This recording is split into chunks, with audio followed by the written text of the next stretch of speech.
कृष्णं वंदे जगत गुरु। श्रीमद् भगवत गीता भगवान के द्वारा गाया गया गीत। तो इसका छठा अध्याय और श्लोक संख्या 40 का भी हम पाठ करेंगे।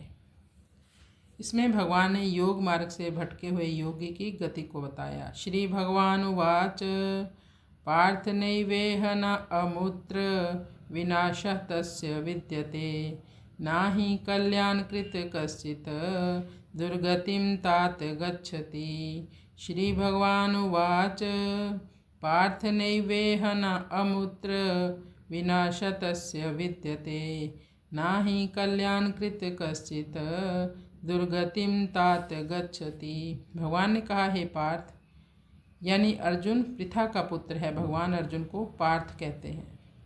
भगवान अर्जुन को एक अन्य संबोधन देते हैं, तात। तात यानी पुत्र को कहते हैं। भगवान कहते हैं, ऐसे असफल योगी की दुर्गति ना तो इस लोक में होती है ना ही परलोक में होती है। उसका विनाश नहीं होता। ना ही कल्याणकृत कश्चित् दुर्गतिम तात गच्छति, क्योंकि कल्याण में लगे हुए व्यक्तियों का कभी भी नाश नहीं होता। कल्याण के कार्य क्या हैं? जैसे पुण्य कर्म करना, सत्कर्म करना, दूसरों की सेवा करना, नियत कर्म करना। इस आध्यात्मिक जगत में कुछ भी पुण्य का कर्म करे या भजन करें, वह सुरक्षित ही होती है उसके लिए वो जमा पूंजी की तरह होती है। भक्ति कभी भी नष्ट नहीं होती।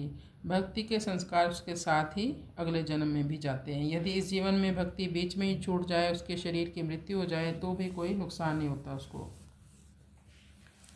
इस श्लोक में भगवान ने साधक के लिए बहुत आश्वासन की बात कही है।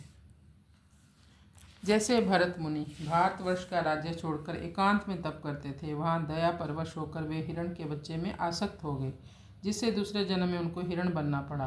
परंतु उन्होंने जितना त्याग तप किया था, उनकी जितनी साधना की पूंजी इकट्ठी की हुई थी, वह उस हिरण के जन्म में भी नष्ट नहीं हुई।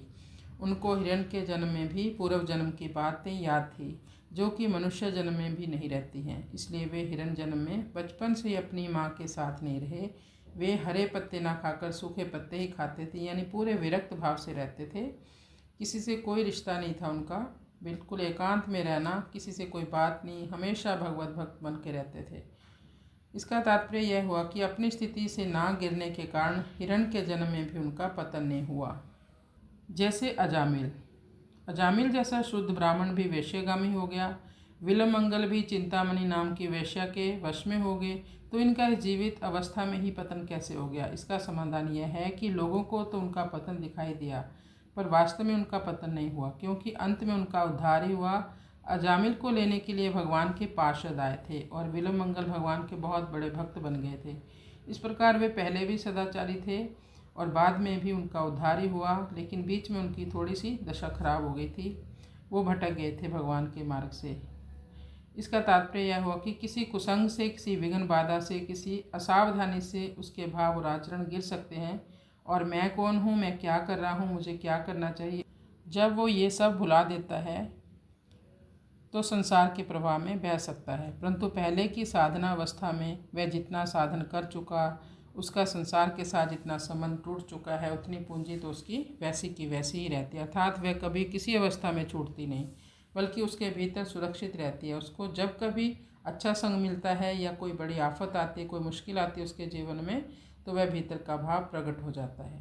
यानी जो उसके पुण्य कर्म हैं उसकी रक्षा करेंगे फिर, और वह भगवान की ओर बहुत तेज़ी से लग जाएगा। हाँ, साधन में बाधा पड़ जाना, भाव आचरणों का गिरना तथा परमात्मा प्राप्ति में देरी लगना, इस दृष्टि से तो उसका पतन हुआ ही है। इसलिए उदाहरणों से साधक को यह समझ लेना चाहिए, शिक्षा लेनी चाहिए कि हमें हर समय सावधान रहना चाहिए, जिससे हम कहीं कुसंग में ना पड़ जाएं, कहीं विषयों के वशीभूत होकर अपना साधन ना छोड़ दें और कहीं विपरीत कर्मों में ना लग जाएं।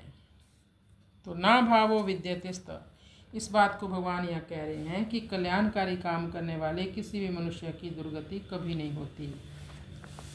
कृष्णाय वासुदेवाय हरे परमात्मने प्रणतक्लेशनाशाय गोविंदाय नमो नमः।